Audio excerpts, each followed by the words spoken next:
Saya sudah mendapat banyak sekali masukan, nasihat.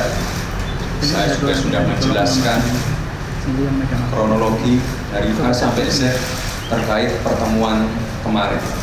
Dan alhamdulillah beliau dapat memahami itu.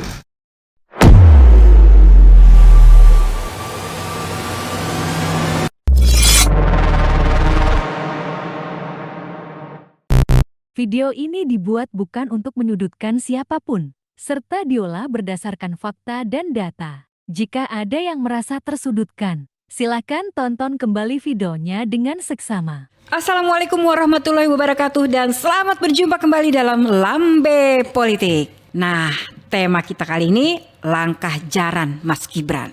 Alkisah pertemuan antara Ketua Umum Partai Gerindra Prabowo Subianto dengan Wali Kota Solo Gibran Rakabuming pada Jumat kemarin tanggal 19 Mei menjadi topik pembicaraan dalam sepekan ini.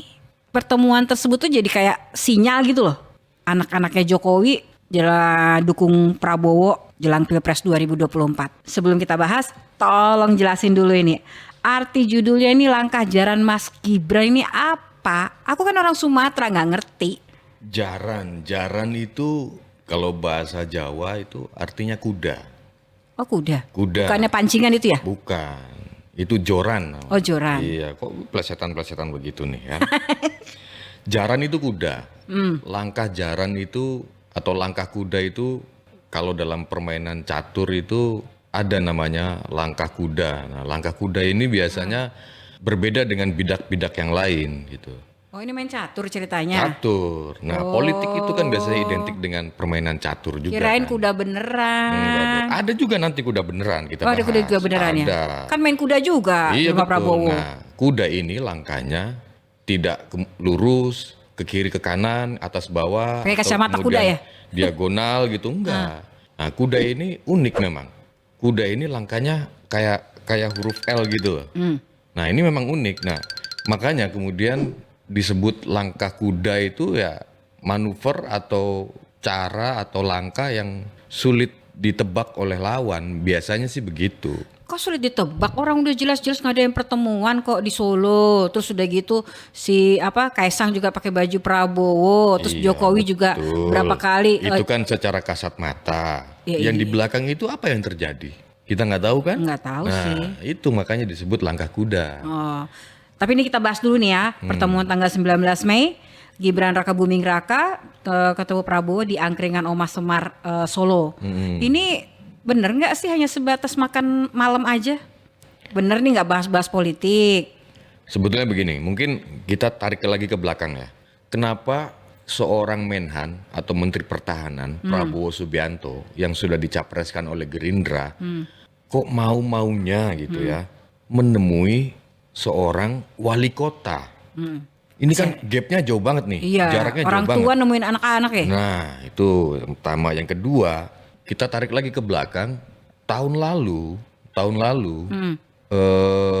2022 sekitar bulan November kalau nggak salah ya, Nasdem itu pernah juga menyebut atau melontarkan nama Gibran sebagai pendamping Anies Baswedan. Oh. Dan Anies juga menemui Gibran.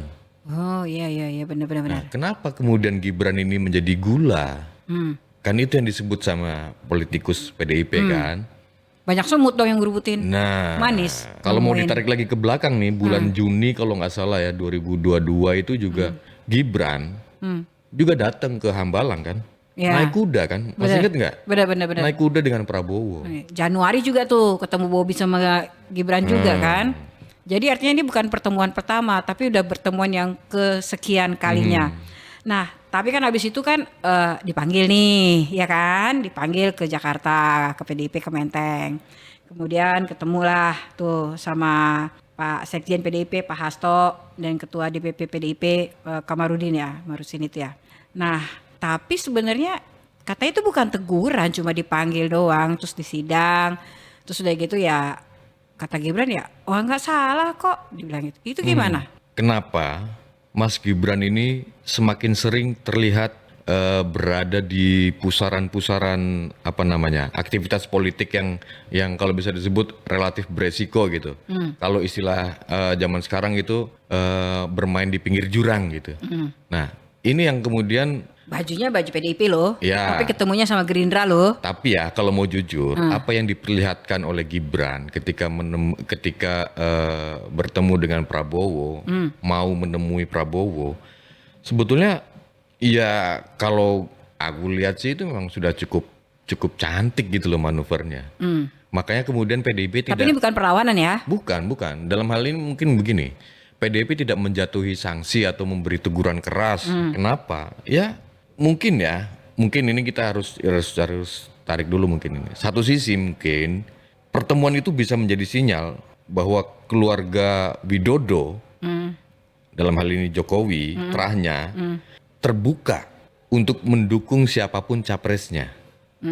Itu yang Tapi pertama kayaknya dulu. kalau misalnya kan PDIP kan dukung Artinya- Ganjar. Tapi kenapa pertemuan dengan Prabowo lebih banyak daripada pertemuan dengan Ganjar? Ada apa? Padahal kan tinggalnya di Jawa Tengah, di Solo gitu loh. Ya, itu kan artinya apa? Mungkin ada manfaat yang bisa diambil di situ dan kita nggak tahu apa manfaat yang akan dipetik itu nantinya. Oh, artinya sedang berbaik hati kepada semua partai politik gitu. Bisa jadi. Tapi karena Gerindra yang duluan, Prabowo yang duluan, jadi itu yang diterima. Tapi berkali-kali loh, ini kan sebuah sinyal juga. Sementara sama Ganjar kan masih di satu provinsi, wali kota dengan gubernur ya kan. Tapi berapa kali cuma pertemuannya? Tapi kan Lebih banyak sama Prabowo. di lain sisi kenapa PDIP juga tidak menjatuhi sanksi kepada Gibran? Ya Gibran juga tahu batasan-batasannya. Dan kelompok relawan Jokowi Gibran itu kemarin 90% yang hadir itu mendukung Prabowo loh. Ya. Walaupun itu dibantah, katanya masih ke Ganjar dong, karena itu kan suaranya PDIP. Silaturahmi politik atau pertemuan politik antara Gibran dengan Prabowo yang terlihat mesra di visual itu bisa saja mungkin kita asumsikan bahwa itu menjadi Bapak sama manuver politik strategisnya dari Nah, Jokowi. Pak Hasto juga ngomong kemarin tuh pesannya sama Gibran tuh, waspada terhadap manuver-manuver politik menjelang pemilihan presiden 2024 tuh. Udah ada nasihatnya, patuhi arahan Ketua Umum PDIP, kemudian waspadai manuver politik. Terus kalau sampai bahkan katanya kalau mau terima tamu di kantor aja, nggak usah di tempat makan-makan gitu nanti ataupun banyak-banyak orang. Jadi kayaknya yakin deh ada bisik-bisik politik di belakang itu deh. Mungkin aja bisa jadi. Memang Gibran juga genit juga ya, bermain mata dengan beberapa kandidat capres selain Ganjar gitu kan. Pernah sebelumnya dengan Anies, kemudian Prabowo, sekarang kemudian ada polemik seperti ini muncul. Apa sih maksudnya Gibran ini gitu kan? Kalau misalnya mungkin nggak Gibran itu akan disanding oleh Prabowo sebagai wapresnya? Tidak menutup pintu bagi Prabowo atau bagi siapapun kandidat capres untuk menjadikan Gibran sebagai wakil, sebagai cawapresnya. Kenapa? Meskipun umur Gibran kurang memenuhi syarat sebagai cawapres, klausal itu sedang digugat di MK. Artinya apa? Peluang Gibran untuk menjadi cawapres ya belum tertutup sepenuhnya. Dan itu masih berlangsung, masih berproses di MK. Iya, apalagi nih kalau kita lihat nih hasil survei dari pertengahan bulan Mei ini sampai tanggal 24 kemarin itu dari survei Kompas, Indikator Politik Indonesia, LSI, Political Statistik, Prabowo di atas loh. Prabowo masih nomor 1 dan dia kan rajin banget tuh ketemu ini gitu kan. Prabowo tahu betul potensi-potensi yang bisa didapatkan untuk semakin memperkuat basis dukungannya dia. Makanya kemudian Prabowo juga mendatangi Gibran.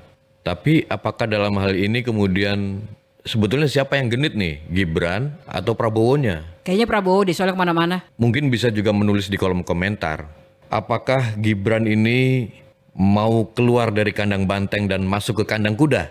Nah silakan juga tulis di kolom komentar tuh. Jadi tulis di bawah ini ya. Iya dong. Di bawah ini ya, YouTube ini ya. Itu pertanyaan pertama. Yang kedua, apakah atau benarkah juga ada operasi senyap dari Jokowi melalui Gibran untuk 2024? Nah yang ketiga, mengapa Jokowi kemudian menjadikan Gibran sebagai bidak kuda, bukan sebagai pangeran, Nah loh, sebagai penerus dinastinya?